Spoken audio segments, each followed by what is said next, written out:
ये police station है, यहाँ से भागा तो गोली भी मार सकते हैं, लेकिन ये बंदा शायद मेरी किस्मत बदल दे। ये सोचकर गगन भी वेद के पीछे हो लिया। जेल से बाहर आते ही एक कॉरिडोर था और फिर उसके बाद हॉल, जहाँ 5-6 पुलिस वाले ड्यूटी पर थे, लेकिन यहाँ इनकी ड्यूटी मतलब मौज थी। दुबला कांस्टेबल भी पासा खेलते हुए अपने डेस्क पर फोन पर किसी को अपनी भाषा में कुछ बता रहा था। वेद और गगन इतनी देर से बाहर खड़े थे मगर किसी ने ध्यान तक नहीं दिया। तभी वेद ने उनके सामने अपना कार्ड फेंक दिया। वेद को वहां देखकर एक पुलिस वाला बंदूक निकालने ही वाला था, तब वेद बोला, मेरे कार्ड में बहुत पैसे हैं, मैं भी तुम लोगों के साथ खेलना चाहता हूँ। वेद का कार्ड देखकर सबकी आंखों में चमक आ गई। वहीं दुबला कांस्टेबल भी यही सोच रहा था कि वेद को कैसे भी करके थोड़ी देर तक पुलिस स्टेशन में रोक कर रखना है, इसलिए उसने अपनी बाकी कांस्टेबल्स को खेलने का इशारा किया और फिर शुरू हुआ पासे का नया गेम। पहले कुछ गेम्स तो वेद हार गया और तभी एक पुलिस वाला तो सीधा ड्रॉअर से पीओएस मशीन निकाल लाया और टेबल पर पटकते हुए वेद को इशारा किया। वेद ने तुरंत कार्ड स्वाइप कर दिया। खेल पर खेल चलते गए। वेद ज्यादा से ज्यादा हारता और छोटा गेम ही जीत रहा था। ये देखकर गगन मन ही मन बोला, ये तो सब कुछ लुटा देगा। मुझे लगा था कोई काम का बंदा है, लेकिन यह तो बहुत बड़ा बेवकूफ है।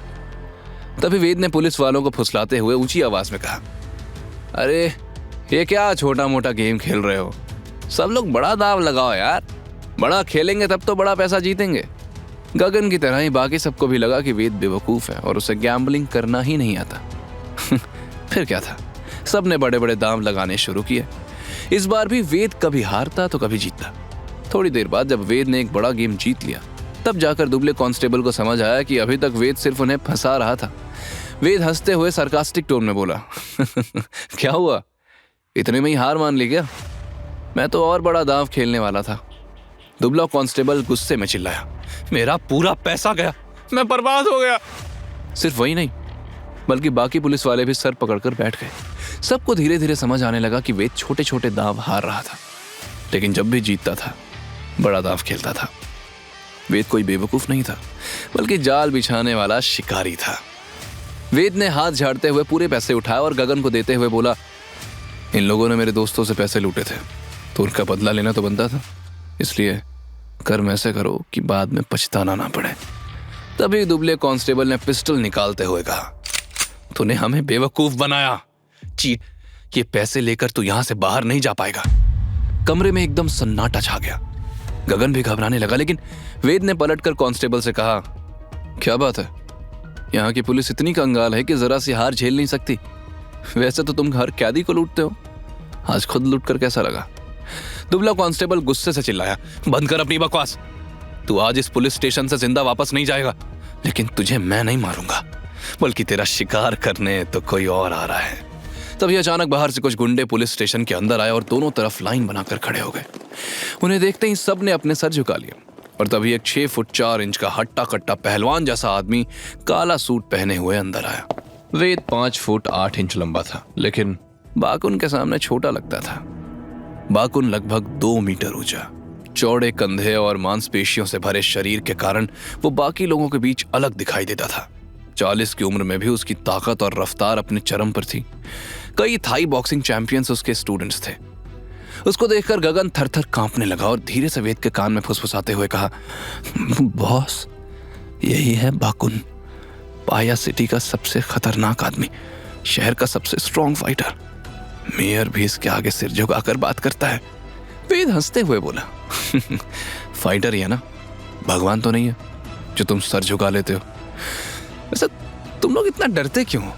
तभी दुबला कांस्टेबल एक कुर्सी खींचकर हॉल के बीच में लाया और उसे अपने रुमाल से साफ करने लगा। तब बाकुन बड़ी शान से उस कुर्सी पर बैठ गया। तभी दुबले कांस्टेबल ने वेद की तरफ इशारा किया और बाकुन की आंखें सीधे वेद पर टिक गई। वो वेद को ऊपर से नीचे तक तीखी नजरों से देख रहा था। सब लोग अपनी सांस थामे देख रहे थे, जैसे अगले ही पल ऐसा तूफान आने वाला था जो वेद को खत्म कर देगा। लेकिन वेद फिर भी बेपरवाह सा सामने वाले डेस्क पर बैठ गया और बाकुन की आंखों में आंखें डालकर देखने लगा। गगन मन ही मन बोला, ये तो आज मरेगा ही और साथ में मुझे भी मरवाएगा। वेद की हिम्मत देखकर सबकी सिट्टी पिट्टी गुल हो गई थी। आज तक किसी में हिम्मत नहीं थी कि बाकुन को सिर उठाकर देख ले, और वेद तो उसकी आंखों में देखने की जुर्रत कर रहा था। सब लोग वेद को ऐसे देख रहे थे जैसे वह बहुत बड़ा पागल हो। उसकी हिम्मत देखकर बाकुन ने सख्त लहजे में कहा, चल सामने आ और घुटने के बल बैठकर माफी मांग, फिर मैं तेरी जान बख्श दूंगा। वेद ने बड़ी शान से अपने पैर पर पैर रखते हुए कहा, एक काम कर, तू आ और ये मेरे जूते साफ कर, फिर मैं तुझे जिंदा छोड़ दूंगा। ये सुनकर पूरे पुलिस स्टेशन में सन्नाटा पसर गया।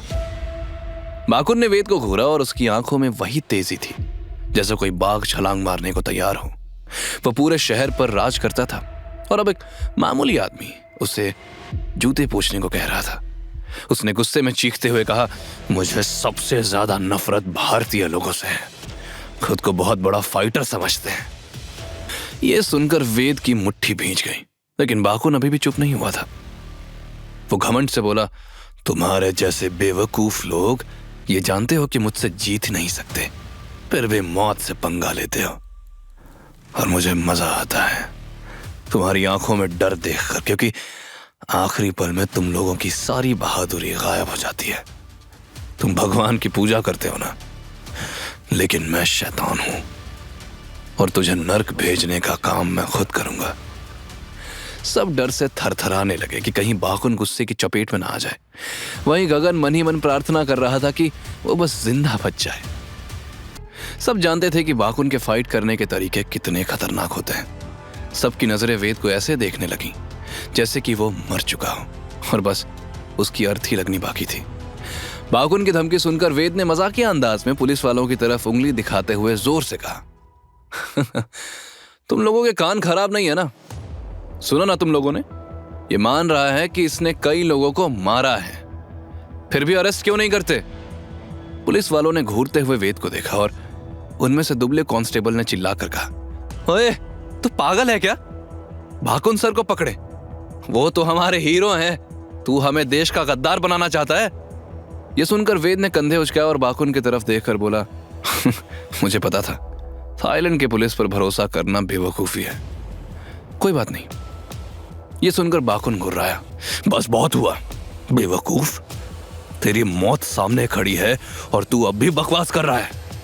अब तेरी स्टोरी खत्म करने का टाइम है। अगले ही पल बाकुन सीधे वेद के सामने आ खड़ा हुआ। उसका पंच सीधा वेद के चेस्ट की ओर बढ़ा, लेकिन वेद ने एक हाथ से ब्लॉक किया और दूसरे से बाकुन को धकेलने लगा, लेकिन उसका शरीर तक नहीं हिला, बल्कि उसने वेद को धक्का दिया और वेद घिसटते हुए 2 मीटर दूर जाकर रुका। अरे भागो रे, ऐसी फाइट को पास से देखना मतलब अपनी मौत को बुलाना, बाहर चलते हैं सब। एक पुलिस वाला चिल्लाया तो बाकी सब भी बाहर भागे। पुलिस स्टेशन के अंदर बाकुन किसी बैल की तरह दौड़ा और वेद के पेट पर घुटना मारा। वेद की दर्द से आह निकल गई, लेकिन उसने दोनों हाथों से वार रोका, पर कई कदम पीछे खिसक गया। आगे की कहानी जानने के लिए देखें अगला एपिसोड सिर्फ पॉकेट एफएम के YouTube चैनल पर, और के फॉर किंग के सारे एपिसोड्स को सुनने के लिए डिस्क्रिप्शन में दी लिंक से डाउनलोड करें पॉकेट एफएम ऐप।